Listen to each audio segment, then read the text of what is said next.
Bonjour, Sabah Nour, merci d'être parmi nous pour l'ouverture de cette troisième et ultime journée de la 36e édition des Journées de l'entreprise. Pour un samedi matin, je crois qu'on a la crème de la crème des participants à cette édition des Journées de l'entreprise. Alors on va parler cybersécurité, par la suite on va parler budget, hein, dans le deuxième panel de la journée. Mais le premier panel de la journée sera consacré à la cybersécurité. On parle depuis 2 jours de l'entreprise et de la sécurité sur des différents aspects. Alors tous ces aspects sont très différents, sont très importants, mais sans la cybersécurité, la sécurité informatique, ces aspects n'ont plus aucun sens. Je vais présenter mes chers panélistes. Alors, on a la chance d'avoir parmi nous Monsieur le ministre des Technologies, Si Nizar Benneji, ministre des Technologies de la Communication. Il est ingénieur de formation et titulaire d'un doctorat en technologie de l'information de Subcom. Sabah Nour, Monsieur le ministre. Hadr Mana, Monsieur Mohamed Wassel Belhaj.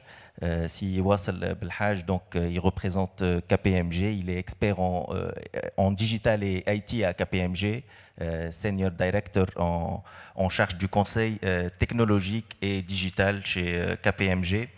Madame Oulaya Ghneya, elle est directrice du système d'information à la STEG.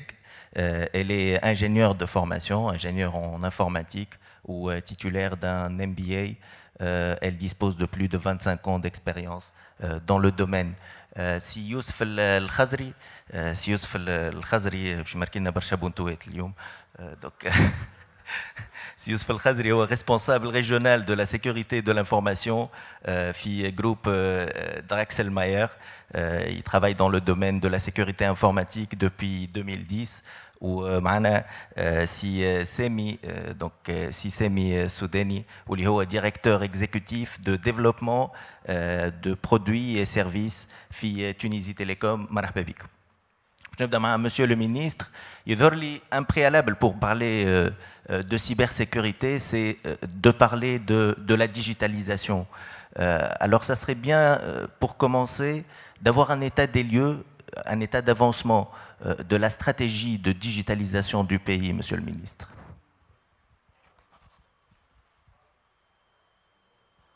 Bonjour tout le monde. Tout d'abord, je suis ravi et heureux d'être parmi vous pour parler d'un sujet qui est assez essentiel, surtout qu'aujourd'hui, que tout le monde, secteur privé et public, donc on est en pleine transformation digitale. Nous sommes en train de bien transformer donc, nos services pour les mettre en ligne. L'entreprise, elle est de plus en plus connectée sur son environnement. Et aussi, avec la période de Covid, on s'est lancé dans tout ce qui est travail à distance. Ça veut dire qu'on est exposé au risque.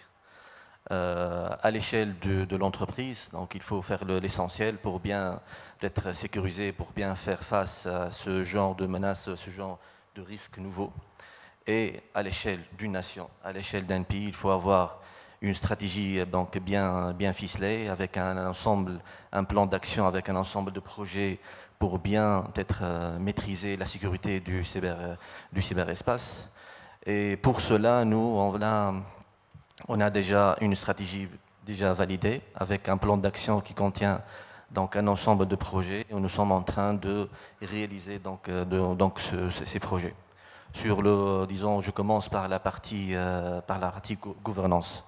En Tunisie, on a 3 entités qui sont responsables de la cybersécurité, donc du cyberespace national. Tout d'abord, on a l'ANSSI, l'Agence nationale de sécurité informatique, qui a le rôle de la sensibilisation, qui a le rôle de l'intervention en cas d'incident, qui a le rôle aussi de réguler tout ce qui est activité d'audit réglementaire. Voilà.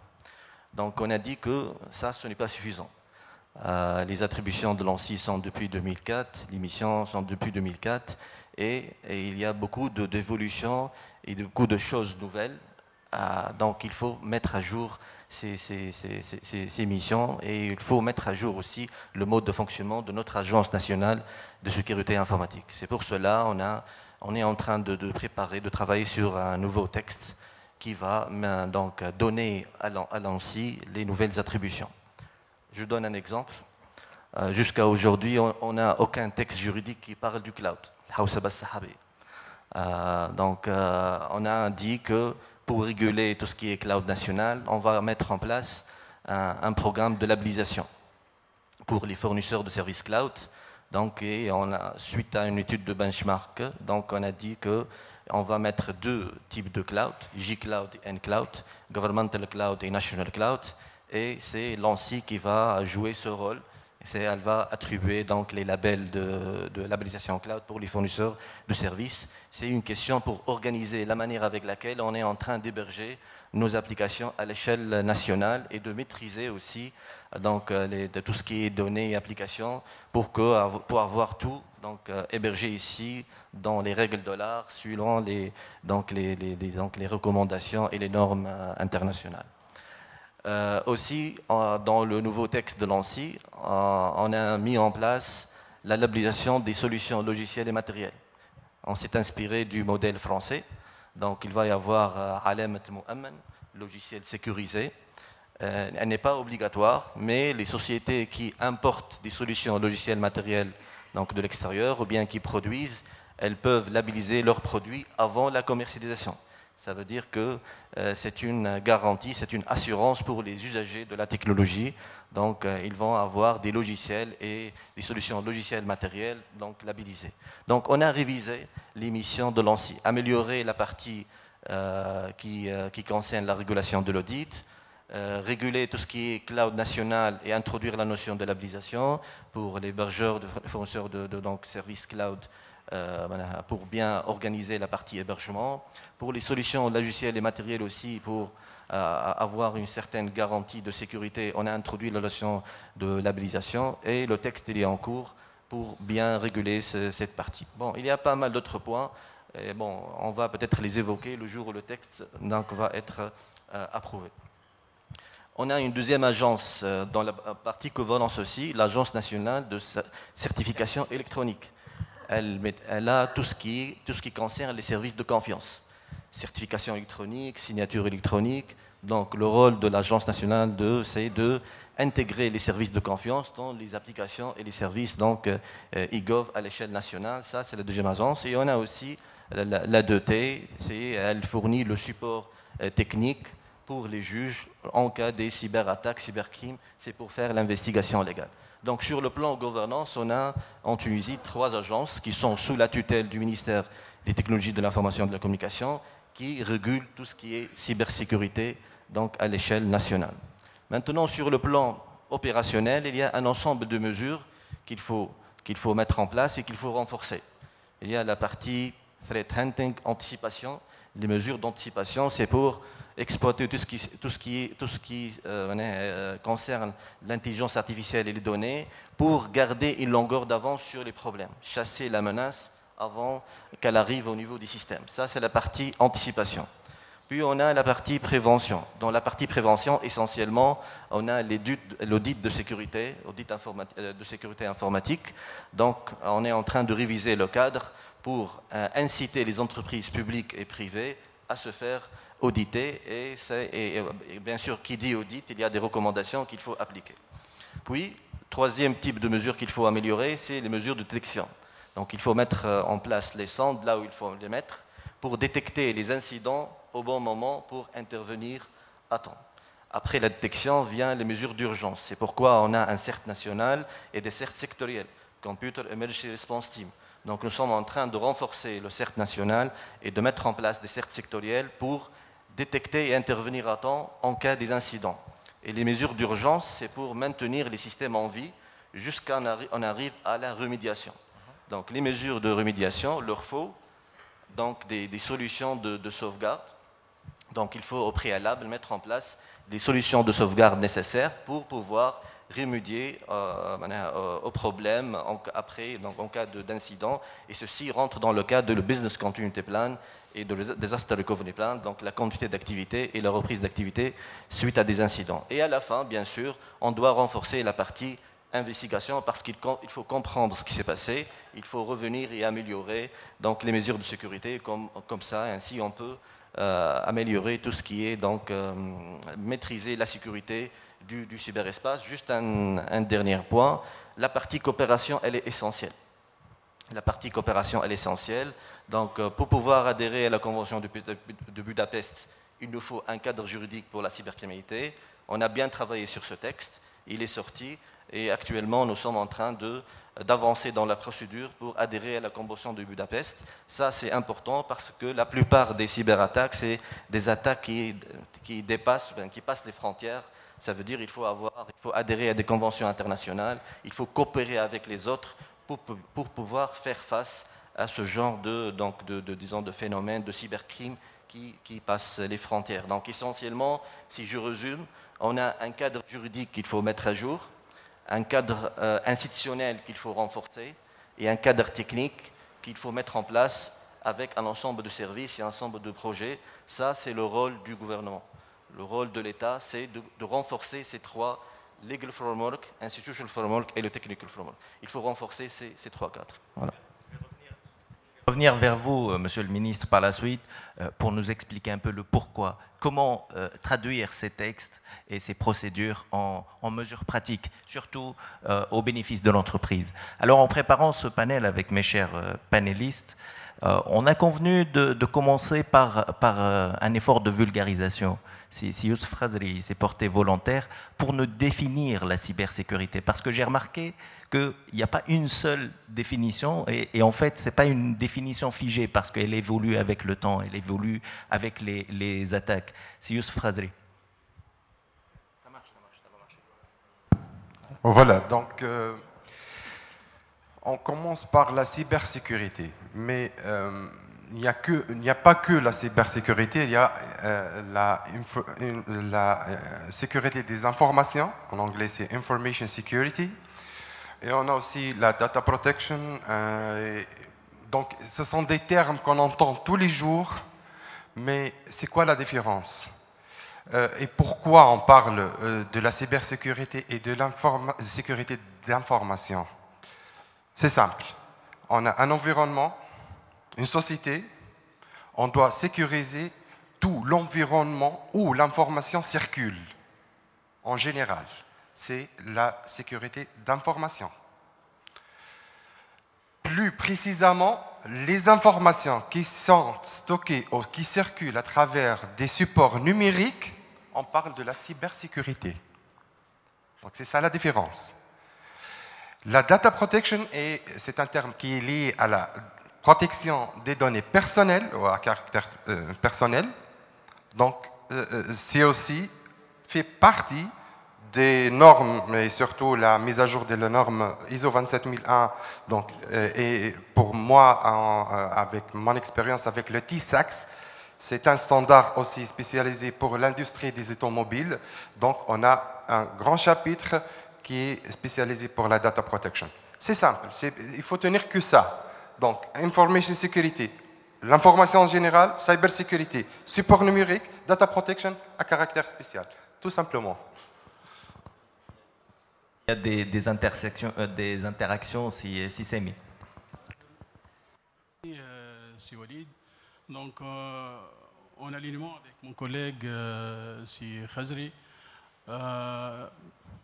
la sécurité, en gros, c'est un processus, après tout, c'est un processus dont l'objectif est de réduire les risques.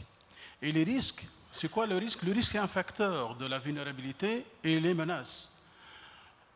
Si on veut contrôler la sécurité, on doit contrôler la vulnérabilité parce que les menaces ne sont pas contrôlables. On ne peut pas diminuer, par exemple, le nombre de virus ou le nombre de malware sur le net.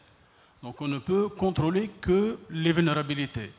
Et pour votre information, 95% des attaques, aujourd'hui, ils ciblent des vulnérabilités connues. Connues, c'est-à-dire on connaît la vulnérabilité, qui est la faiblesse ou la faille du système d'information. On la connaît, on connaît l'impact de cette vulnérabilité. Et en plus, on connaît le correctif. On a le correctif. Mais malheureusement, on ne traite pas les vulnérabilités. Et pour cette raison, on est exposé à ces attaques-là. Donc voilà. Youssef. Je veux ajouter, je vais switcher en arabe. Voilà, parce que là, je vais toucher un point qui est primordial. Pourquoi la cybersécurité et pourquoi on investit en cybersécurité? Pourquoi on investit en sécurité des systèmes d'information? C'est quoi l'objectif de tout ça, en fait? Il faut dire que notre objectif, c'est le vôtre. C'est le business continuity. C'est la continuité d'activité. On n'a pas d'autre chose. On n'est pas là pour mettre des obstacles à la production, non.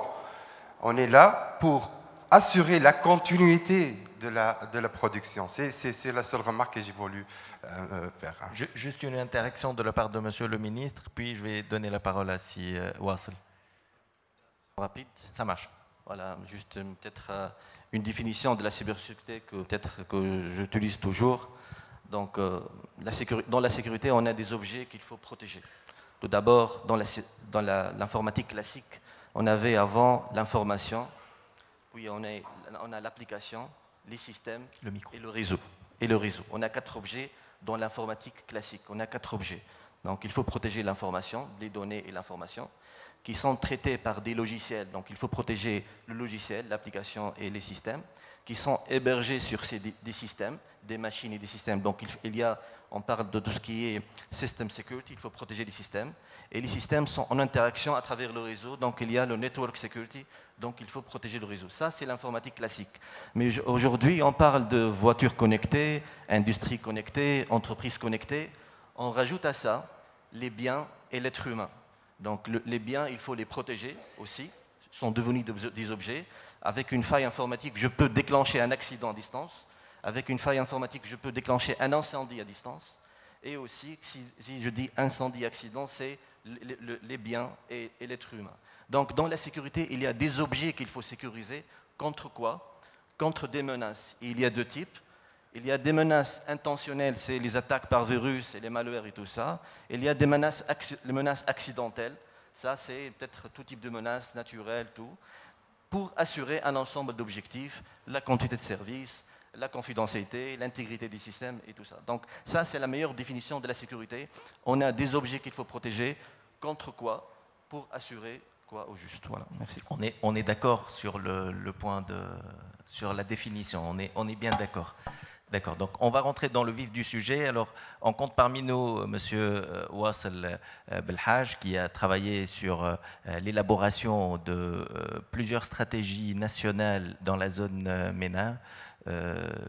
Parmi les expériences que vous avez eues, si Wassel, c'est que vous avez été sollicité par une banque de la place pour élaborer leur stratégie de digitalisation, et on vous a demandé quels sont les premiers pas, quelles sont les priorités. Alors votre réponse a été sans appel, la cybersécurité. Tout à fait, si Walid. Bonjour à tous. Au fait, j'étais du côté donneur d'ordre. Donc j'étais chargé de la transformation digitale et la technologie au sein d'une banque de la place. Et on m'a posé cette question, quelle est la première chose à mettre en place afin de entamer cette transformation digitale d'envergure? Et ma réponse était de sécuriser l'existant. Donc la cybersécurité, c'est un primordial. C'est un must. On commence par les cybersécurités et on poursuit avec la cybersécurité. Donc en matière de développement, de mise en place, etc., la cybersécurité doit toujours exister. Moi, j'ai une autre définition un peu bizarre par rapport à la cybersécurité. Je pourrais redéfinir la cybersécurité à la manière qu'un consultant ou un cabinet de conseil ferait face à un directeur général. Si je vous dis que la cybersécurité au niveau global, ça coûterait à l'humanité en 2025 aux alentours de 10 trillions de dollars par an. en termes de pertes. Donc là, on commence toujours le discours pour vendre la cybersécurité. On a besoin de stratégies de choc afin d'aligner un peu les intentions des uns et des autres. Parce que in fine, on a besoin de mesurer le retour d'investissement d'un tel dispositif. Une entreprise a besoin de comprendre, ok, je vais mettre le paquet, je vais mettre $1 million ou $2 millions ou plus ou moins sur un dispositif qui va me rapporter combien. Là, il faut inverser la démarche, il ne faut plus parler de retour sur investissement ou génération de valeur, mais plutôt quel est le coût de ne pas disposer de la chose. C'est très important. D'accord ? Si on ne met pas en place le dispositif, on va payer tant. C'est un risque. Il faut gérer ce risque-là avec les différentes manières de gestion. Donc, on est dans un monde en perpétuelle transformation digitale. D'accord ? La transformation digitale, elle impose une discontinuité du business, et cette discontinuité du business nécessite de sécuriser l'existant. Et comme l'a dit Monsieur le ministre tout à l'heure, bon, il s'agit de plusieurs périmètres. On parle de sécurité périmétrique, certes, et c'est la sécurité classique, mais il ne faut pas oublier la data, la donnée, il ne faut pas oublier les processus, l'être humain, etc., etc. Donc c'est très important d'appréhender la cybersécurité en tant que un ensemble complet, c'est un tout. Il ne faut pas délaisser une partie par rapport à une autre, c'est très important. La transformation digitale aussi, elle ouvre des portes vers l'extérieur, donc ça nécessite d'emprunter les moyens de technologie, de communication, afin de correspondre et de traiter et de mettre à disposition des services, à disposition de la clientèle. Donc, il faudrait sécuriser ce périmètre avant d'attaquer toute transformation digitale. Et je crois que la Tunisie, actuellement, elle est en train de mettre en place beaucoup de dispositifs législatifs permettant de faciliter cette transition vers une cybersécurité en bonne et due forme. Voilà. Merci Siwassel. Alors moi, mon métier, je fais de la radio. Mon métier, c'est de faire des transitions.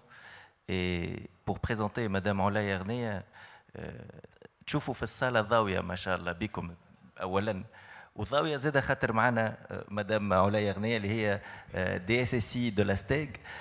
Merci d'être parmi nous, Madame Ernea. Donc, pour un opérateur de l'importance de la STEG, je suppose que c'est pas facile de sécuriser tous vos processus. Alors, on voulait savoir quelques axes, quelques points de votre stratégie de cybersécurité en matière de cybersécurité à la STEG. Merci Walid, bonjour à tous. Merci à l'IACE qui m'a invité à participer à cette édition des Journées de l'entreprise. Oui, c'est vrai, la STEG est partout, du coup, on ne peut pas continuer à travailler ou produire, transporter, distribuer l'électricité et le gaz sans cybersécurité. La sécurité de l'information, c'est un enjeu stratégique pour notre entreprise parce qu'elle est en pleine digitalisation. En fait, le choix de la digitalisation de la STEG, c'est un choix mondial. Aujourd'hui, on ne parle pas d'une entreprise ou d'un opérateur d'énergie isolé, il est étendu. Donc, à partir du moment où les ouvrages de production, de transport et distribution sont connectés aux équipementiers, on ne peut pas parler d'une entreprise isolée, là d'une part. En plus, la transition énergétique, la diversification des moyens de production et tout, a poussé la STEG à penser sérieusement à la digitalisation et par conséquent, comme a dit Wassel, donc il y a de pair. Si on veut digitaliser, on doit assurer la cybersécurité. C'est pour cela que la STEG a arrêté des orientations stratégiques en termes de cybersécurité. Là, le premier objectif, c'est d'instaurer cette relation de confiance entre la STEG, ses partenaires, ses bailleurs de fonds, ses clients et ses employés. Donc, si on adopte les bonnes pratiques de cybersécurité, ce sera un langage commun que tout le monde peut comprendre. Et on travaille ensemble en toute sécurité. Donc, on a arrêté les orientations stratégiques qui sont au nombre de 10. Je rappelle que la souveraineté de l'entreprise est l'un des axes. Du coup, on a pour s'aligner à la stratégie nationale et pour pouvoir faire et appliquer ces orientations stratégiques, on a également élaboré un cadre de gouvernance dans lequel on a défini les rôles et les responsabilités de chaque acteur de l'entreprise et même les externes qui travaillent avec la STEG. En plus, on a renforcé la mission du comité stratégique de sécurité et on a mis en place 5 comités opérationnels, et ça c'est nouveau, de suivi de gestion de la sécurité au niveau des directions métiers, à savoir la production de l'électricité, réseau de transport, la direction gaz, la direction distribution et la direction classique de l'informatique, et ça va de soi. Après l'élaboration de ce cadre de gouvernance, nous avons passé à l'élaboration d'une politique globale de sécurité du système d'information. Quelle doit être, pour l'élaborer, on s'est basé bien sûr sur la stratégie nationale de cybersécurité, sur les besoins métiers et sur la réglementation en vigueur. On a donné un délai de grâce jusqu'à 2025 pour la conformité à 100% à cette politique. Et on a permis quelques exceptions moyennant un process bien déterminé en attendant la conformité directe. Certes, pour qu'on soit conforme, il y a vraiment un roadmap et beaucoup de projets à mettre en place. Ici, peut-être, j'évoque un constat et je profite devant cette audience de et puis les grandes entreprises. Est-ce que vraiment nous avons les compétences en cybersécurité en matière dans le domaine industriel? Rien que l'audit dans le domaine industriel limite vraiment on trouve un minimum de cabinets qui peuvent faire ça.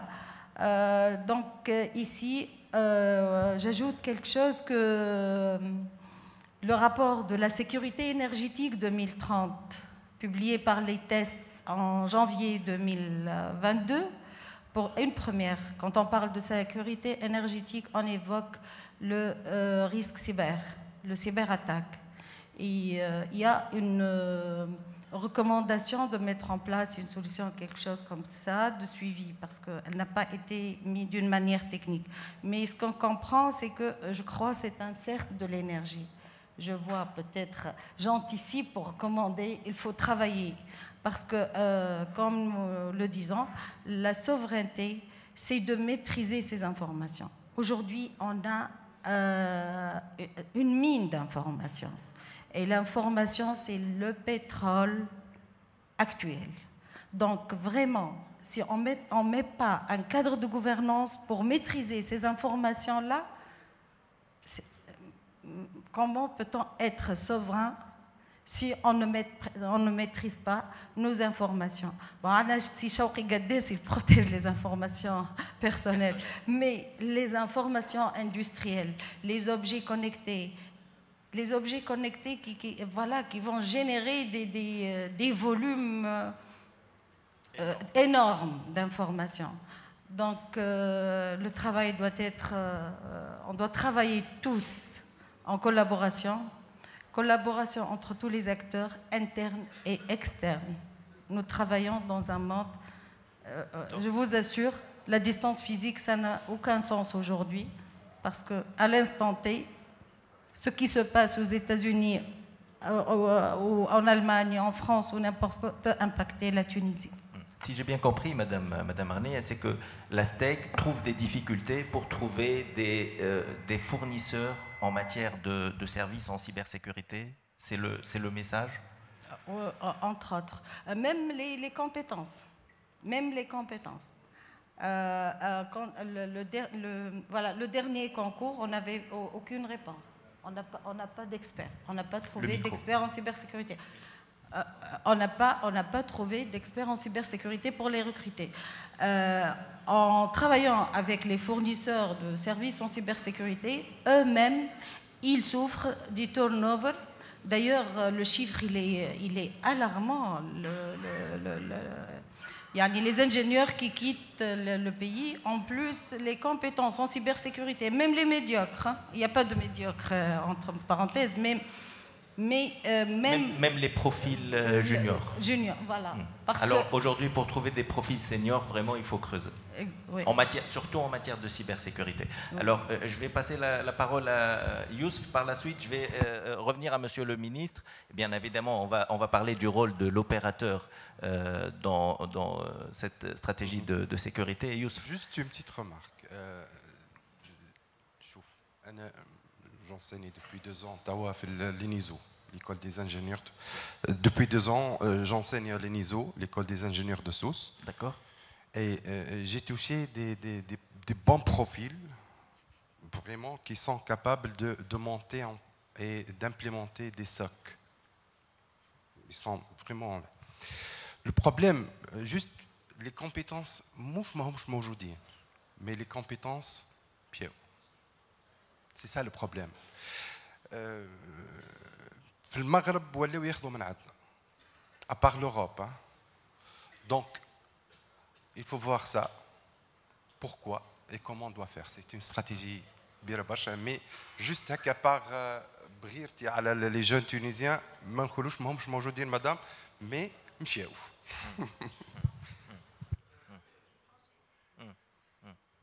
Oui. Quand j'ai dit « il n'existe pas », c'est-à-dire ils ont quitté le pays.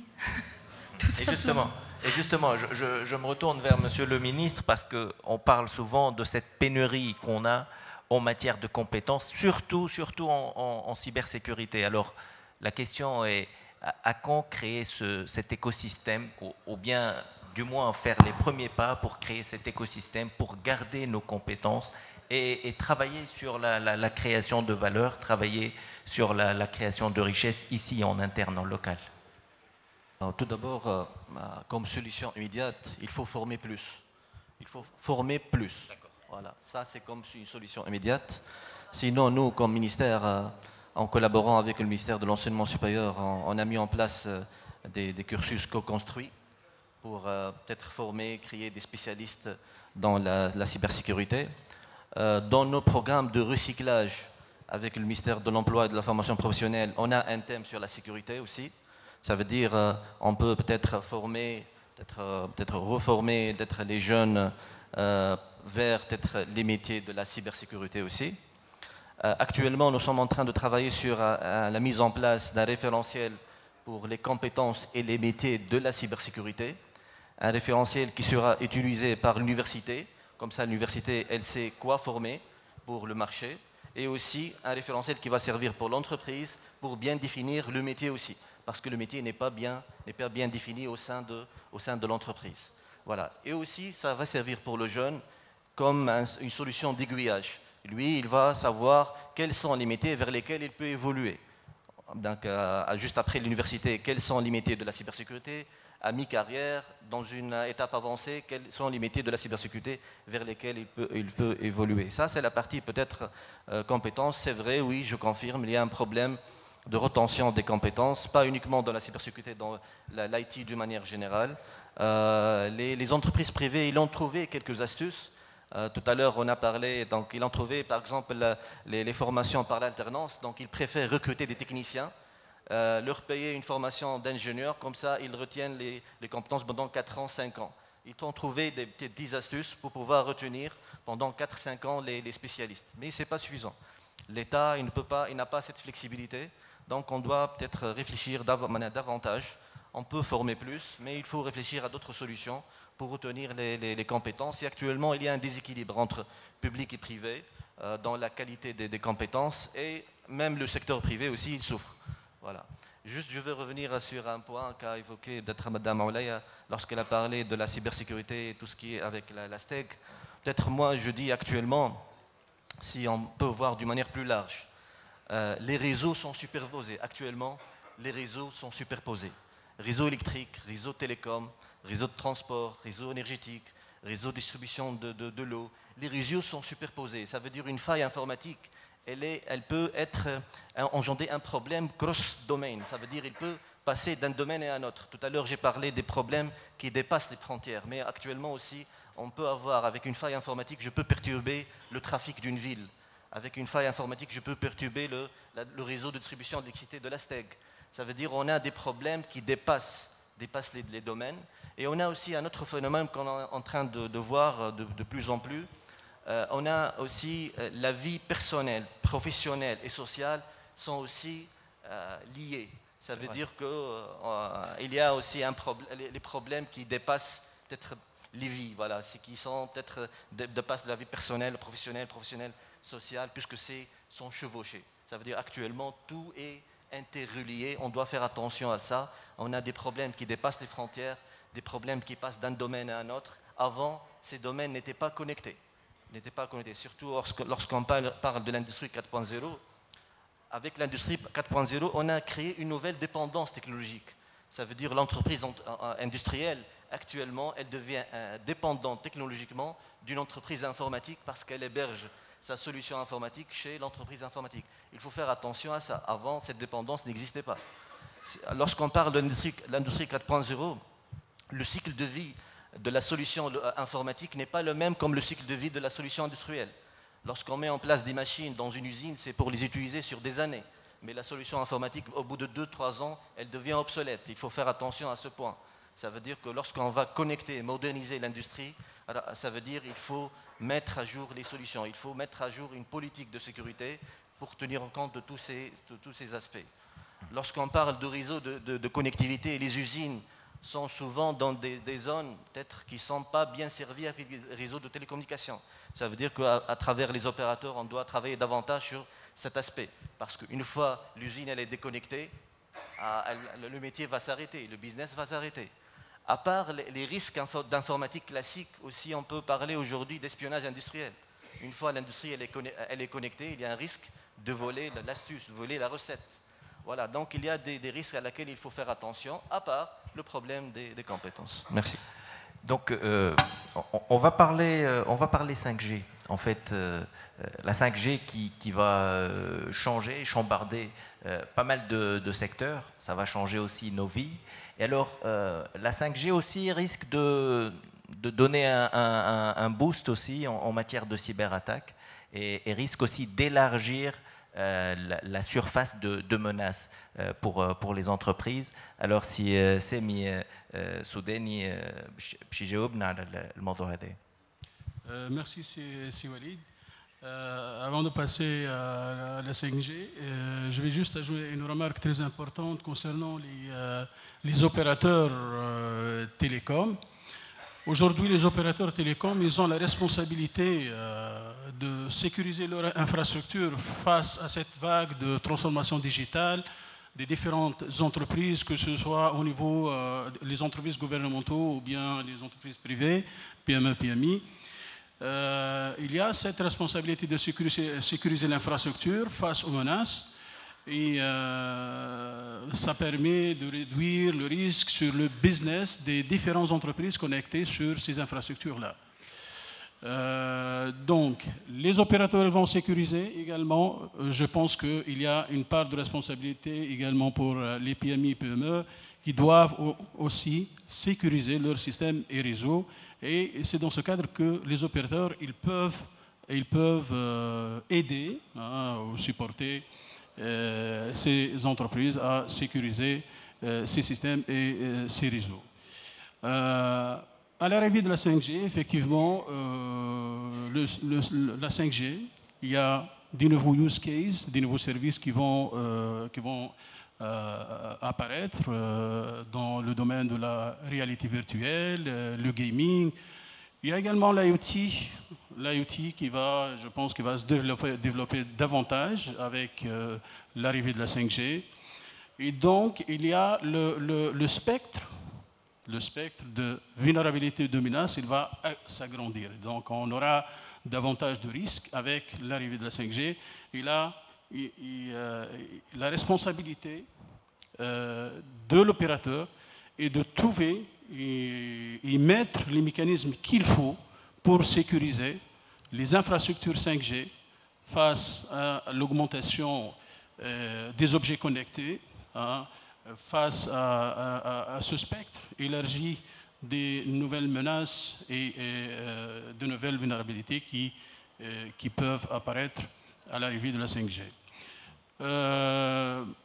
Tunisie Télécom, elle n'est plus comme avant un opérateur de téléphonie classique. Aujourd'hui, Tunisie Télécom, c'est un opérateur ICT. Et dans ce cadre, Tunisie Télécom, elle propose une panoplie de services de sécurité, soit sur le cloud public de Tunisie Télécom, soit des solutions sur mesure en fonction de la demande des clients. Les solutions qu'on dispose au niveau de notre cloud, comme a dit Monsieur le ministre, il y a cette notion de labellisation des clouds, ça c'est très important. Nous, on va s'aligner avec la stratégie nationale et on va essayer d'avoir ces labels de N-Cloud, J-Cloud. Comme ça, on va établir cette notion de confiance avec nos clients. Voilà. Également, nous, on fournit, comme j'ai dit, on fournit des solutions sur mesure pour le compte de nos clients et là, à travers tout un réseau de partenaires qui sont principalement les intégrateurs IT. Également, Tunisie Télécom, elle est ouverte sur l'écosystème des startups. Et nous, dans ce cadre, on encourage les jeunes start-upers à développer des solutions innovatrices, spécialement dans le cadre de la cybersécurité. Et par la suite, elle peut adopter ces solutions, soit dans le cadre d'un partage de revenus ou bien autre business model qui sera négocié directement avec les startups. Voilà. D'accord. Tout à l'heure, Monsieur le ministre a cité l'exemple de l'industrie 4.0, puisque Youssef Razri, vous êtes responsable dans l'industrie et vous êtes déjà dans cette expérience de 4.0, voire vous êtes même sur le point d'évoluer là-dessus. Alors, les menaces en termes de cyberattaque par rapport à une activité en industrie 4.0, les risques sont vraiment risquent d'être... ça peut arrêter l'activité à chaque moment. Et donc, comment vous y protégez en quelque sorte, Youssef? Voilà, donc pour la société Draxelmeier, on est sur le point de passer vers le 5.0. Le 5.0, c'est l'utilisation, c'est la aide à la décision en utilisant la technologie, les nouvelles technologies et surtout la réalité augmentée et tout ce genre des technologies. Donc on est lié à l'IT et à l'IoT en général et à la connexion. Donc oui, le risque augmente. Donc, et on doit faire face à ce risque-là. Comment ça? Ça, primo, l'organisation des sociétés, on dit que l'IT est une activité de support. À partir de l'industrie 4.0 et 5.0, ce n'est plus le cas. L'IT, c'est le cœur de métier.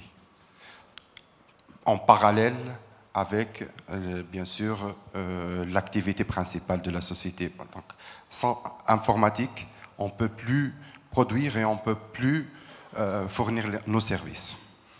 Donc, les audits,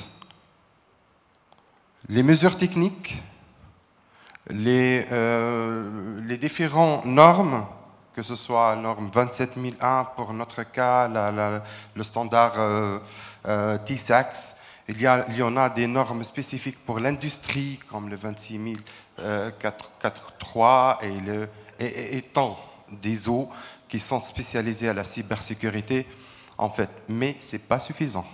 Notre rôle, ce n'est pas éliminer le risque, mais c'est minimiser les risques. 80% des risques des cybersécurités, cyberrisques et cybermenaces et tout ça vient de l'être humain. Et je vais, si j'ai du temps, je veux citer un exemple. On a mis en place un système DLP, Data Loss Prevention. C'est pour empêcher les utilisateurs contre la fuite des données. Donc on a mis en place ce système-là. Techniquement, il ne peut pas forwarder ou transférer un email qui est labelé confidentiel ou strictement confidentiel. Lorsqu'on utilise le Teams, par exemple, le document confidentiel devient noir. On a fait beaucoup de mesures. Mais la seule chose qu'on doit faire attention, c'est que l'utilisateur, lorsqu'il veut divulguer l'information, il prend son téléphone et va photographier l'écran. Donc, le facteur humain est primordial.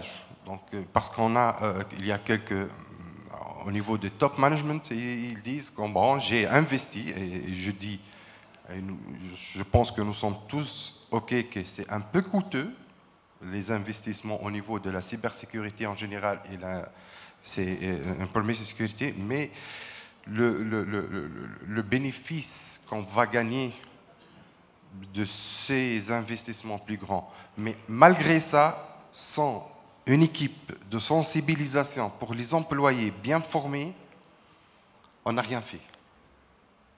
On peut minimiser, oui, mais pratiquement, c'est peu. Juste une petite remarque avant de finir. J'étais dans une société qui n'est pas en Tunisie, donc qui se prépare pour lancer un nouveau projet. L'un des concurrents a eu l'information et il a lancé un produit similaire juste une semaine avant. Avant le lancement officiel du produit. Vous pouvez imaginer combien ils ont perdu par rapport à ce geste-là. Et merci. Madame Oulaya pour une interaction. Voilà, juste, je vais enchaîner sur ce que Youssef vient de dire. En fait, puisque devant nous, c'est les premiers responsables des entreprises, je vais parler leur langage. On est appelé à maîtriser les risques. Donc, les risques cybernétiques, ou bien, moi j'appelle d'une manière générale, les risques liés à la sécurité de l'information, on doit les maîtriser. Et l'opération est simple. Comment? On a 5 fonctions. Donc, on va identifier les risques et les biens informationnels que vos organisations disposent, puis penser à les protéger. Donc, il y en a des solutions à mettre en place pour protéger, par exemple, je reviens tout le temps au cas de la STEC, par exemple, les centrales sont des ouvrages très critiques, même vitaux pour le pays. Donc, en termes de gestion des risques, on trouve qu'on le classifie, il est très important, donc on doit investir pour bien le protéger. On doit mettre en place également des mesures pour défendre. Donc on est ici à la 3e fonction. Mais ce n'est pas encore suffisant, parce que quoi qu'on fasse, le risque zéro n'existe pas. Il faut penser à 2 autres mesures, à 2 autres fonctions, qui est la réponse en cas d'accident et la reprise de l'état initial. Donc, pour ces 5 fonctions, on a besoin de mesures organisationnelles, donc l'organisation, c'est-à-dire organigramme, les personnes, etc. On a besoin des mesures techniques, des solutions, donc pas mal de personnes. Moi, j'ai vu des gens, il m'a démontré un firewall et puis il m'a dit, est-ce que je suis sécurisé? C'est caricatural par rapport à un expert de sécurité, ce que je suis en train de dire. Donc, il y a les mesures techniques, les solutions purement techniques et bien sûr la sécurité physique qui rentre dans les bonnes pratiques de la sécurité de l'information. Donc, la norme que je trouve, j'adhère, la plus standard dans le monde, c'est la 27001, et surtout dans sa dernière version, qui tient même de la protection des données à caractère personnel. Okay? Donc, elle est très standard. J'appelle ici donc, le fait d'adopter les standards, ça renforce davantage la relation de confiance entre partenaires et ça crée une dynamique au niveau du pays dans la mesure où il y aura du travail aussi bien pour les start-upers, pour les grandes entreprises et en termes nationaux, le niveau de maturité nationale devient, on peut le suivre d'une manière scientifique.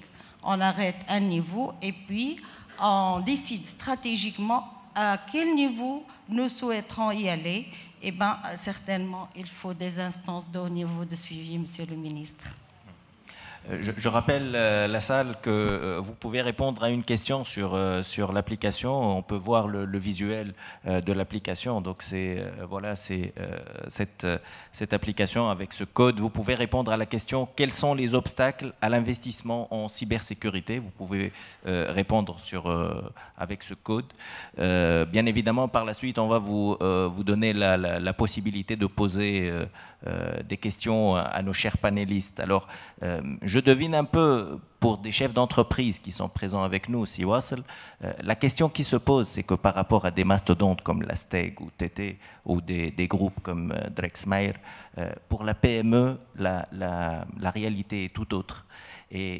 Alors, comment peut-on inciter, encourager des PME, des chefs d'entreprise de taille moyenne à investir dans la cybersécurité ?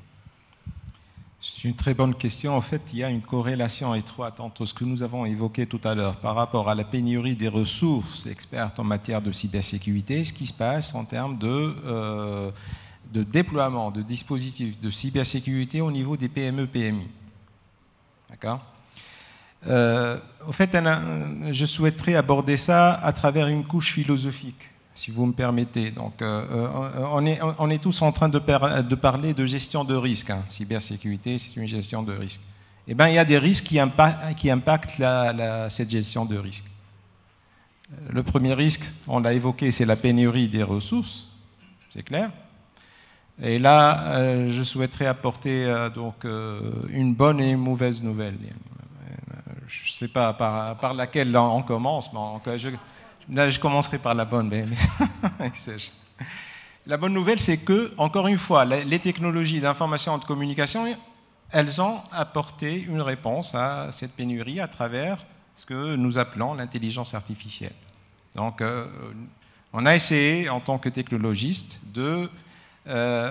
d'automatiser au maximum l'intervention humaine au niveau de la cybersécurité, à travers des dispositifs d'apprentissage, machine learning, deep learning, etc. Donc, les systèmes qui s'occupent de la cybersécurité, maintenant, sont dotés de mécanismes d'intelligence artificielle permettant de minimiser l'intervention humaine. Ça, c'est la bonne nouvelle. La mauvaise nouvelle, c'est que nous n'avons fait que déporter le problème au niveau des ressources humaines. Parce que là encore, les systèmes d'apprentissage, d'intelligence artificielle ou autres, reposent essentiellement sur l'apprentissage. Et du coup, ils ont besoin d'apprendre des êtres humains. Et du coup, nous avons toujours besoin des ressources humaines. Je ne sais pas si on peut la qualifier de mauvaise nouvelle ou de bonne nouvelle, mais bon, l'état de l'art, il est de tel. Donc, les petites entreprises peuvent profiter du fait que cette automatisation existe, mais certainement, ces acteurs économiques doivent s'orienter vers l'outsourcing. On doit faire intervenir les experts à travers de ce qu'on appelle les shared resources, donc au niveau des acteurs tels que les opérateurs télécoms, les fournisseurs de services informatiques, etc. Donc là, il faudrait s'ouvrir. Et souveraineté n'est pas opposée à l'ouverture. Encore une fois, il faut faire l'amalgame. il ne faut pas faire l'amalgame, il faut séparer entre les choses. Donc souveraineté, on souhaite être souverain, mais il faudrait aussi être souverain tout en étant ouvert à l'écosystème mondial, à l'écosystème essentiellement créer aussi un écosystème au niveau de notre nation. Donc pour répondre à la question, il faudrait vraiment se doter des bonnes ressources. Là, il faut, à travers un mécanisme d'outsourcing adéquat, il faut créer les acteurs au niveau de la Tunisie. Il faut que ces acteurs puissent recruter les bonnes ressources, les bien payés aussi pour les retenir au niveau de la Tunisie, et les déployer en mode partagé. Parce que là, économiquement parlant, on est capable de le faire. Deuxième risque qui impacte la cybersécurité, si je rebondis sur cette question, c'est la complexité des technologies d'information de communication qui devient de plus en plus complexe. C'est très complexe que nous sommes en train de gérer. La cybersécurité, elle doit se doter de plus de complexité pour pouvoir combattre cette complexité technologique. Donc c'est un risque. En fait, il faut maîtriser ce risque-là à travers des dispositifs, à travers des frameworks, des méthodologies, certes, mais aussi à travers de l'outillage. Il faut s'outiller. D'accord ? Et dans notre monde de transformation digitale, on parle de digital trust. Si on souhaite au niveau de la Tunisie déployer des services au niveau de notre marché, des services électroniques ou digitalisés, il faudrait que le consommateur puisse être réconforté par rapport à ces services-là d'un point de vue de sécurité. Donc le digital trust, c'est très important de construire et de fonder ou de mettre en place cette fondation de digital trust. Ceci étant dit, le digital trust implique dans notre métier de cybersécurité, pour les connaisseurs, ce qu'on appelle le zéro trust. Donc pour pouvoir aborder le digital trust, il faut se méfier de tout.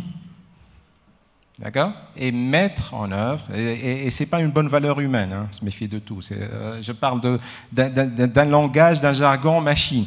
Donc les humains, au contraire, on doit construire cette confiance. Mais au niveau des mécanismes et au niveau des systèmes d'information, de cybersécurité, etc., il faudrait vraiment être vigilant et protéger chaque maillon de la cybersécurité au niveau des entreprises et au niveau des data centers.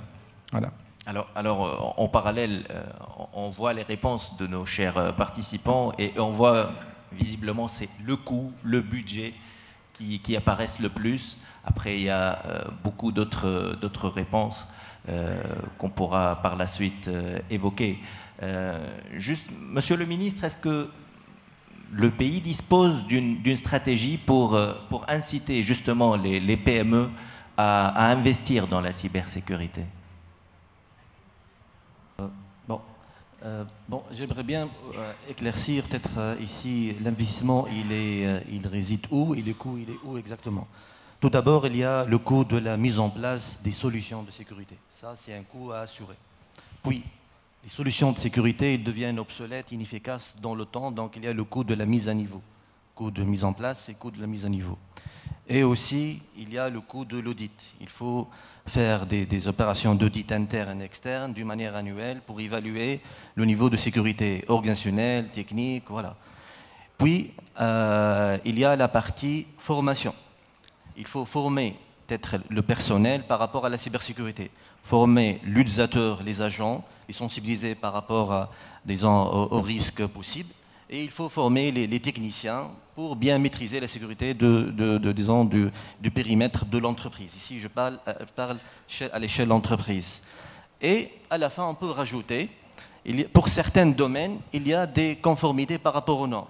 Pour les banques, il y a le PCI DSS, peut-être il y a ISO 27001 pour certains domaines. Les hébergeurs, ils ont certaines normes. Donc il y a un coût pour la mise en conformité par rapport à certaines normes. Ça veut dire si on va essayer de subdiviser pour savoir où on va investir, où on va mettre en place la sécurité, la mise en place, la mise à niveau, l'audit, former l'utilisateur final, end-user, former les techniciens et avoir les bons techniciens bien sûr, et aussi la mise en conformité par rapport à certaines normes. Ici, c'est tout dépend du domaine.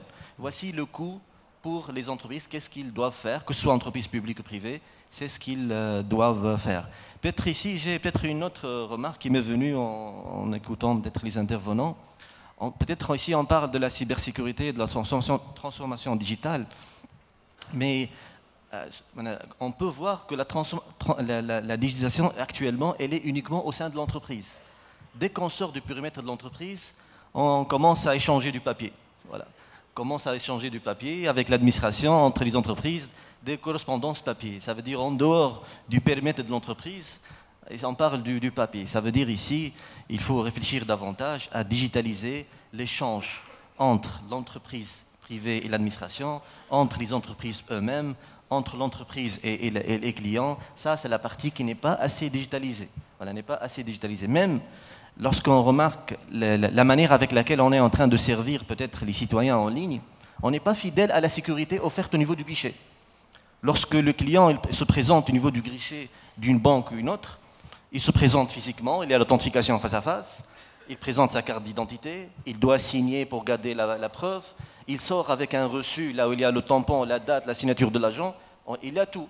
Le guichetier ou bien l'agent, il a la preuve qu'il va archiver, et le citoyen, il va quitter avec les éléments de preuve, il est rassuré.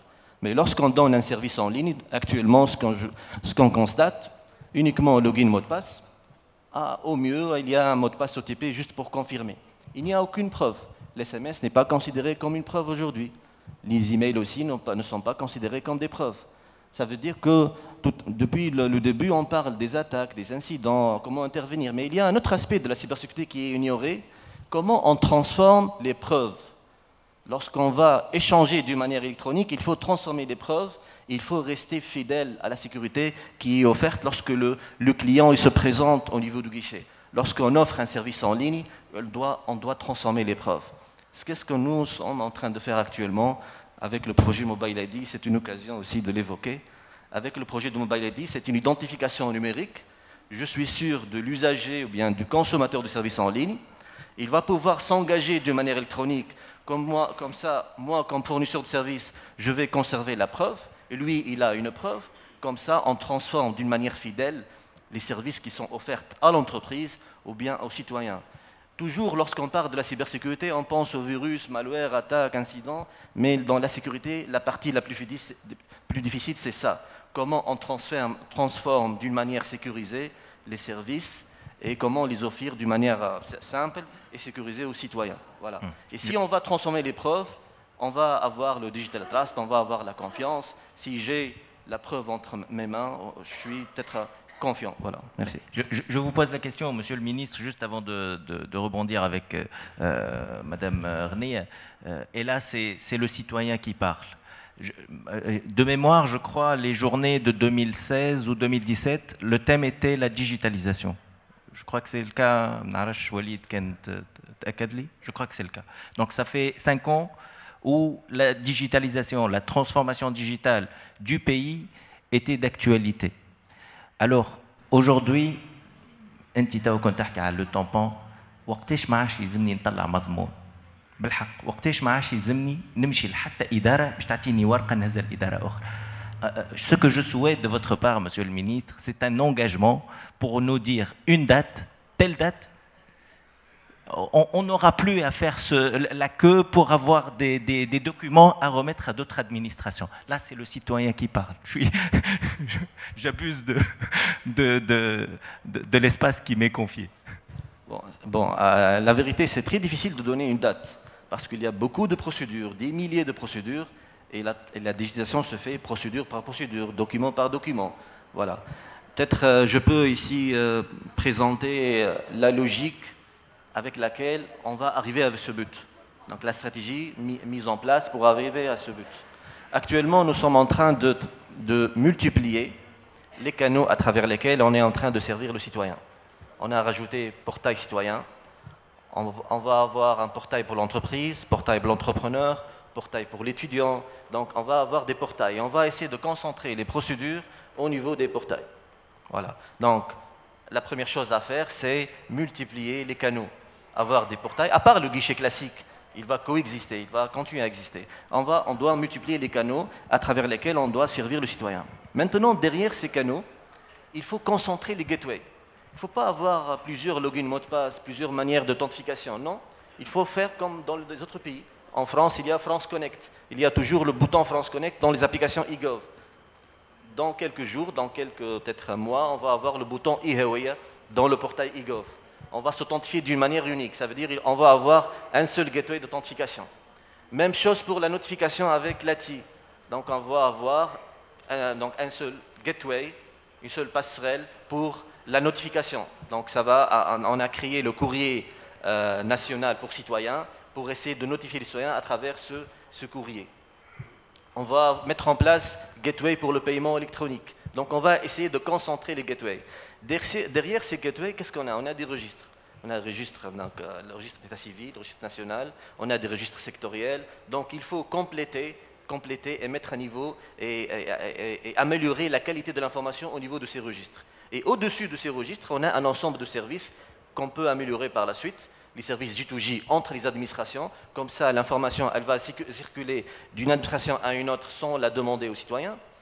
On va améliorer les services G2B, comme par exemple le TUNEPS, e-Tasrih. Donc il y a pas mal de services qui sont déjà améliorés. Et il y a les services G2C qui sont malheureusement aujourd'hui ne sont pas bien développés. Actuellement, les services G2C en Tunisie, c'est des services informationnels. Résultats de bac par SMS, remboursement CNAM par SMS, prise de rendez-vous de visite technique, c'est des services informationnels. Donc les services ne sont pas bien développés, surtout entre l'administration et le citoyen. Avec le projet e-Hawiya, le Mobile ID, avec le courrier citoyen, avec le porte-monnaie électronique, on va pouvoir bien développer les services pour l'entreprise, pour le citoyen, pour l'entrepreneur, à travers ces portails. Donc c'est très difficile de donner une date. On a commencé à mettre ces briques qui sont manquantes, et c'est une question de temps. On a commencé par les procédures qui sont plus demandées, et on va essayer de, disons, on va voir le résultat très vite. On a déjà donné l'extrait de naissance en ligne. L'extrait de naissance, il est véhiculé déjà entre le ministère des Affaires locales et le ministère de l'Éducation pour l'inscription des enfants à l'école. On a déjà quelques réalisations concrètes. Juste question de temps pour essayer de généraliser ça sur toutes les procédures administratives. On est bien d'accord qu'il ne faut plus avoir d'extrait de naissance. On est bien d'accord. Parce que c'est des informations que l'État dispose et qu'on n'est pas censé avoir ces informations pour les remettre à l'État. Le 1/3 des consommateurs des extraits de naissance, c'est le secteur privé. Il n'y a pas uniquement l'État. 2/3, c'est public et le 1/3, c'est le privé. Justement, voilà. C'est les procédures. Et il y a des administrations qui ne sont pas prêtes pour l'interopérabilité, qui ne sont pas interopérables. C'est pourquoi on continue à donner l'extrait de naissance, disons papier, parce qu'il y a des administrations qui ne sont pas aujourd'hui prêtes. Ça veut dire les systèmes, les services vont coexister jusqu'à ce qu'on élimine donc ce document. Voilà, merci Monsieur le Ministre. Alors tout à l'heure, pour revenir au thème de cette édition, on a parlé de souveraineté numérique, et Siwas, il a dit que être souverain sur le plan numérique, c'est pas forcément être en autarcie. Il faut garder cette ouverture.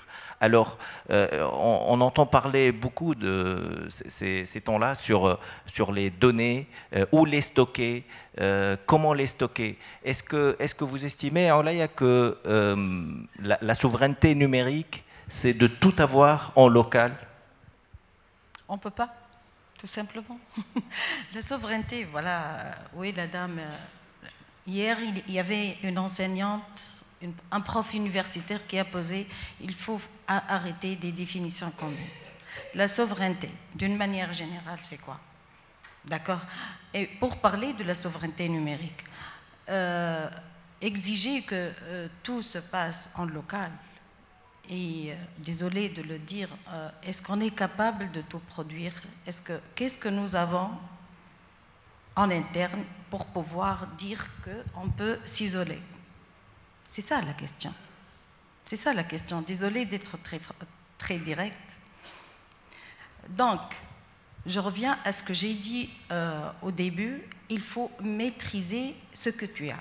D'accord? Moi, je travaille dans un secteur, que ce soit énergie, textile, agricole, quel que soit. Et j'en ai des ouvrages de production. D'accord? Ces ouvrages de production, à un certain temps, c'était des installations ciblées, fermées, etc.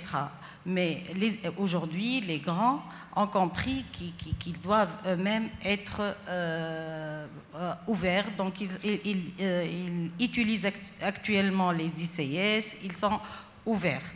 À partir du moment où ils sont ouverts, la question ici, est-ce qu'on peut s'en passer d'eux? On ne peut pas. Donc il ne faut pas être schizophrène, franchement. Parler d'héberger en local alors que les données...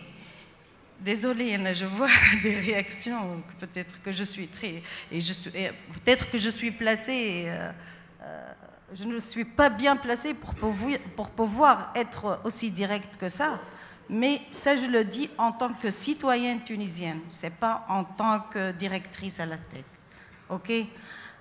On dispose d'informations industrielles qui sont à l'étranger. Faut-il les maîtriser? Est-ce qu'on est conscient de ces données-là? Est-ce qu'on a fait des analyses de risque? Est-ce qu'on a évalué notre maturité par rapport aux bonnes pratiques pour pouvoir sécuriser toutes ces données-là? D'accord? Mais ces données, Olaya, qui sont à l'étranger, oui. Est-ce qu'ils sont à l'abri? Est-ce qu'on les maîtrise à 100%? Est-ce qu'on ne craint pas que ça... même par ordre juridique, il y a des pays qui peuvent fuiner dans ces données. Bon, on doit... voilà, juste je termine l'idée et puis je réponds. Les données, d'accord, donc si on travaille avec un X ou un Y, eux, ils ont leur référentiel de sécurité et ils maîtrisent parce qu'ils sont responsables de leurs données. La souveraineté ici, c'est que moi, si j'en ai des données et je ne sais même pas quoi faire avec ces données, c'est ça le problème. On est parfois dans cette situation, désolée de vous le dire. Là, je parle en tant que citoyenne, s'il vous plaît, pas de projection sur la STEG. OK ? Youssef El-Khazri aussi, il y a Siwassel qui souhaite interagir. Ok. Juste, je termine. Donc, pour parler ici maintenant des données que je vois concernant le domaine d'information de gestion, il est beaucoup plus facile de les cibler. Bon, monsieur le ministre, il vient de nous rassurer de labellisation de data center en cours. Donc, est-ce qu'on aura un cloud national? Donc, parce que vous pouvez nous faciliter. Là, je mets ma casquette de la STEG. Parfois, au niveau de la politique, nous avons des règles de sécurité. Donc, j'ai besoin d'une assise juridique. Donc, si je mail la loi de 2004, bientôt 20 ans, hein. D'accord, donc elle mérite d'être mise à jour. على الأقل نحكيو على البروف نيميريك وقت اللي أنا نطلب دي sauvegarde ولا نطلب معناها politique de sauvegarde تكون bien serrée pour avoir tous les événements de sécurité, pour n'écraser aucun événement, pour pouvoir faire après l'investigation. Au moins j'ai une assise juridique. D'accord, donc vous voyez quand même c'est une charge de travail. Ou نعذر quand on fait l'exploitation, peut-être je réagis de la sorte. Peut-être, je m'excuse qu'elle m'a dit. Juste, monsieur le ministre, une minute s'il vous plaît, parce qu'on va donner la possibilité à l'audience de poser les questions. Voilà. Mais juste, je reviens sur la partie cloud. J'ai déjà exposé ça. Alors, vous avez jusqu'à 2021-22, ما فما حتى تكست في تونس يحكي على الحوسبة السحابية على الكلاود ناسيونال ni le cloud. ما فماش une stratégie pour le cloud. نحكيو ياسر cloud, mais aucun texte qui régule bien, qui réglemente cette activité. On est en train actuellement de travailler sur la partie labellisation des fournisseurs donc de services. Il va y avoir deux types de labels, G-Cloud pour pouvoir héberger les applications gouvernementales et N-Cloud pour pouvoir héberger les applications à l'échelle donc nationale, donc les applications nationales. Et le fournisseur, il a intérêt à maintenir ce label. Et on va s'assurer que les bases de données, que les données, les data centers sont ici en Tunisie, les données sont hébergées ici en Tunisie pour pouvoir maintenir le label. Donc il y a un ensemble une checklist de tests à vérifier pour pouvoir maintenir le label. Et on va dire de l'autre côté, à l'entreprise publique et privée, il faut héberger chez ses fournisseurs. C'est la manière avec laquelle on va pouvoir maîtriser la souveraineté numérique et maîtriser la manière avec laquelle on est en train d'héberger nos applications. Ça, c'est un aspect donc, très important. Donc il va y avoir un texte pour réguler ça, une stratégie nationale pour le cloud pour pouvoir réguler donc cette question. Voilà. Merci beaucoup. Youssef. Ça marche. Dans ce point-là de souveraineté, bon, peut-être que je n'ai pas la casquette, je me plus librement que, et sans restriction. ليه سامحني السيرفر جايبه من برا التكنولوجي جايبها من برا البروتوكول نخدم به جايبه من برا لي ميزور دو سيكوريتي ماخوهم من برا ستاندار اللي نخدم به جايبه من برا دو كيل سوفرانتي فو بارلي سي فو بلي كل شيء جاينا من برا تحب نحكيو على السوفرانتي ناخذوا ليكزامبل الشينوا ils ont tout recréé وقت اللي تمشي ما تلقاش واتساب غادي les protocoles عملوا création تاع des protocoles نتاعهم donc on essaie le maximum possible et là puisque je profite monsieur le ministre بحذايا نقول نخدموا un projet pour créer un algorithme de cryptage مثلا ولا ce genre de petit système يكون local نتاعنا اني نخدموا به في تونس même حتى l'information تبدا موجوده لبرا cryptée et bien cryptée donc ما تخوفناش. Donc créer notre propre technologie. برشا c'est trop dit technologie mais juste des mesures. كلمة. C'est le but de la labellisation. On importe la technologie, mais on fait l'homologation, la labellisation, et on va dire aux consommateurs de ne consommer que les produits qui sont vérifiés. Voilà, parce qu'on ne peut pas tout inventer, on ne peut pas tout créer. Voilà. Bien évidemment. Pour juste une petite réponse. Le modèle chinois avec milliard ou non, on est 12 millions, il y a Youssef. D'accord. Donc, on n'est pas kiff-kiff. Donc, la maîtrise de l'information. Ok. En parallèle, je suis d'accord avec toi. Nous, je suis à deux vitesses. Bien sûr, il faut pousser les jeunes à inventer, à mettre en place des protocoles et pourquoi pas des standards. Allez. On peut vraiment exceller, mais marcher en parallèle. La situation actuelle, nous devrons maîtriser notre information. D'accord? C'est ça le principe. Et on fait approche d'amélioration continue. Souveraineté à court terme, maîtriser ce que nous avons. À moyen terme, travailler. Inch'Allah, à long terme, nous aurons notre technologie tunisienne. Beaucoup. Merci beaucoup. Alors, j'ouvre je vois si Bilal il demande la parole, si Lotfi aussi. Donc, s'il vous plaît, si Bilal de la Bourse de Tunis, si Bilal Sahnou. Ça va marcher. Voilà. Merci Walid. Brièvement, une question et une suggestion à Monsieur le Ministre. La question, Monsieur le Ministre, vous avez parlé d'un legal framework en cours de préparation. Est-ce que ce cadre réglementaire va, définir quel est le référentiel? Est-ce que on va adopter un référentiel national ou une norme internationale comme la 27001? Et est-ce que ça va s'adresser à une catégorie d'entreprises, des secteurs à partir d'une certaine taille ou pas, pour que l'adoption d'une politique de cybersécurité devienne obligatoire ou pas? La suggestion, on a vu que le coût et les budgets sont sortis comme première préoccupation pour la cybersécurité. Est-ce que c'est possible d'avoir un programme de mise à niveau, d'accompagnement des entreprises? Parce que pour avoir fait l'exercice, je peux vous garantir que des fois c'est dissuasif et c'est vraiment très coûteux et très pesant pour le chef d'entreprise pour s'attaquer à cette question. Merci. Merci. C'est l'autre.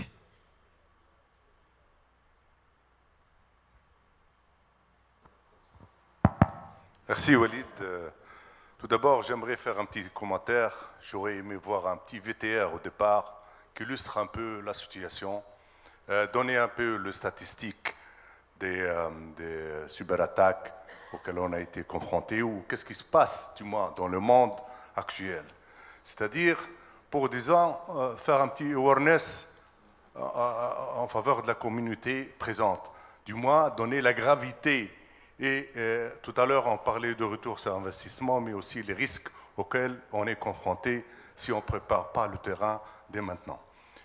La deuxième remarque, on n'entend pas beaucoup parler de cybercriminalité ici, de cyberattaques en Tunisie. Est-ce qu'on est tellement sécurisé au point qu'il n'y a pas des attaques, ou bien il y a souvent des attaques mais on n'en parle pas. On arrive à les avorter avant terme. Parce que dans les pays avancés, les pays développés, qui sont tellement avancés en termes de préparatifs et disons, des mécanismes de protection, on entend tous les jours des cyberattaques et certaines, souvent dans le domaine bancaire, des attaques tellement fréquentes. Malheureusement, ce n'est pas le cas ici. On entend à peine quelques-unes et heureusement, mille fois heureusement qu'on arrive à y remédier à temps. Autre chose, il y a cette culture. Je pense qu'il y a une culture qu'on doit instaurer au préalable. La culture de se prémunir contre ces risques. Avant de se préparer sur le plan technique, il y a la notion tout d'abord de sensibilisation à tous les niveaux et surtout chez les entreprises, parce qu'aujourd'hui, le fait même qu'il y ait des jeunes talents et qui sont tellement performants, et malheureusement, le turnover est tellement fréquent. Je peux évoquer même notre cas à notre banque. Il y a une fréquence, tous les 6 mois, on change de IT Internal Auditor. Tous les 6 mois. On recrute un, et ça y est, après 6 mois, il part à l'étranger, parce qu'il a une offre meilleure. Comment peut-on retenir ces compétences et faut-il se pencher sur cette question dès maintenant? Merci. Merci, Silotfi. D'autres questions? Madame.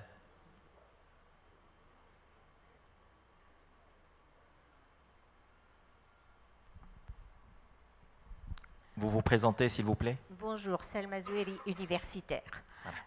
Là où il y a risque, il y a assurance. Alors, est-ce qu'en cybersécurité, au niveau mondial ou au niveau national, il y a des possibilités d'assurer ce risque? Merci. On peut commencer par répondre aux questions. Concernant les chiffres, à propos, si l'autre fille, on a choisi de ne pas vous bombarder par des chiffres parce qu'on a cité le chiffre de 2025, par exemple, c'est 10 trillions. On estime les coûts des attaques à 10. En 2021, le chiffre était à 6 trillions. 6,5. On n'est pas à un demi-trillion près.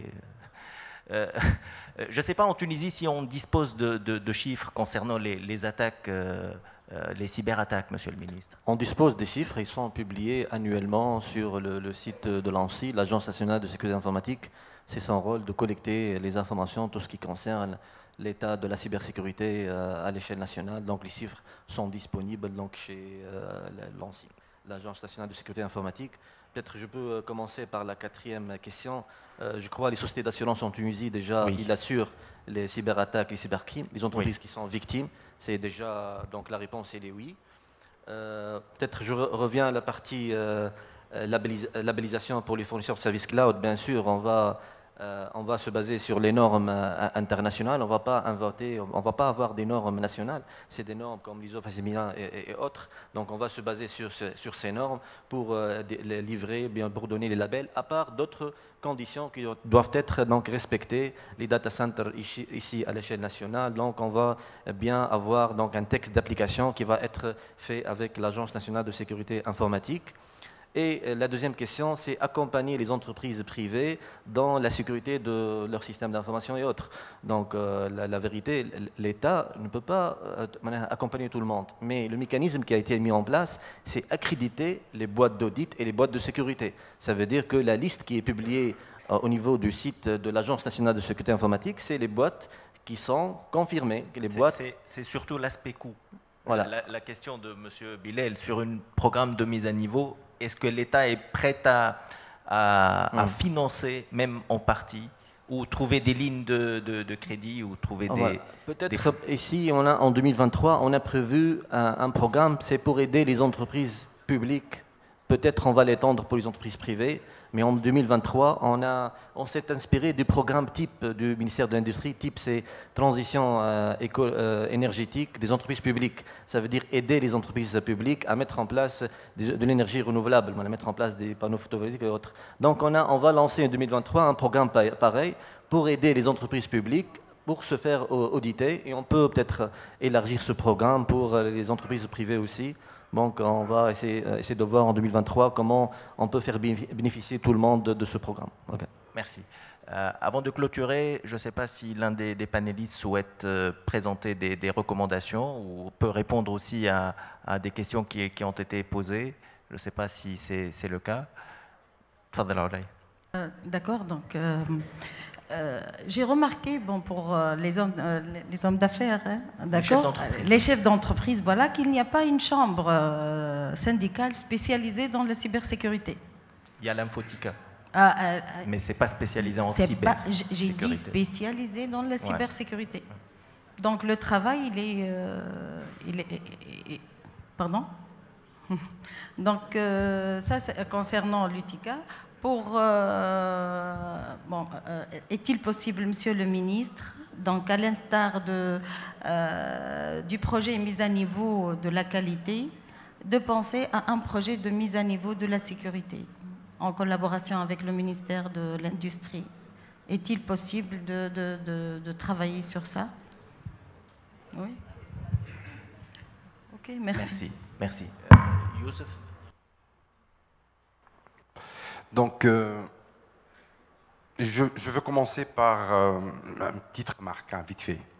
Bon, j'ai eu la chance d'être dans beaucoup de pays, et maintenant, je suis à Drakensberg, nous sommes existants à plus que 22 pays. Je veux vous rassurer que nous avons un niveau honorable. Je suis fier d'être tunisien. Les lois ont en 2004. Des grandes sociétés ou des pays اللي توا راهم مازالوا كيف خرجوهم لي لوا نتاعهم ولا مازالوا كيف بداو فيهم. Bon, ça a été pas à 100% applicable, mais quand même عندنا patrimoine نجموا نخدموا عليه. D'accord. هذه الأولى. الثانية, oui, c'est un peu cher, comme j'ai dit dès le début. La cybersécurité, la cyberdéfense plutôt. Oui, c'est un peu cher. Oui, c'est un peu, y a pas, la visibilité n'est pas très claire, mais vraiment, c'est utile. كلمة واحدة, لوجوا على les profils tunisiens, les jeunes talents, أعطيو فيهم الثقة, تعطيكم des solutions pas trop chères, où ils vont assurer un minimum, يخليك تقدم. C'est ça, c'est mon message. Juste, je rappelle que la Tunisie est 45e dans le classement du Global Cybersecurity Index l'année 2020. Après, on peut interpréter ce ranking. Je l'ai vécu, je l'ai touché. Hein. Je l'ai vécu. D'accord. Avant de clôturer, je souhaite vous faire part des résultats d'une action lancée par l'Université centrale et ses étudiants qui étaient présents lors des journées de l'entreprise, et ils ont posé des questions aux chefs d'entreprise concernant leurs besoins en matière en termes de compétences recherchées. Alors, on peut découvrir le graphe ici présent. Donc, je rappelle que cette initiative, cette action a été lancée et va être lancée régulièrement au Career Center d'Honoris Group. Également, ça va devenir une habitude lors des journées de l'entreprise. Donc, voilà les résultats de cette étude. Il ne me reste plus que vous remercier, mes chers panélistes. Merci beaucoup. J'ai pris beaucoup de plaisir ce matin lors de ce panel. Merci à la salle. Merci pour votre assiduité et aussi pour vos questions. Alors, on va parler dans quelques minutes, on va parler budget. Le prochain panel risque d'être chaud. Hein, je vois déjà Sil Mohafez Mawjoud, le gouverneur de la Banque centrale. Alors, je vous laisse avec le prochain panel. Merci beaucoup encore une fois.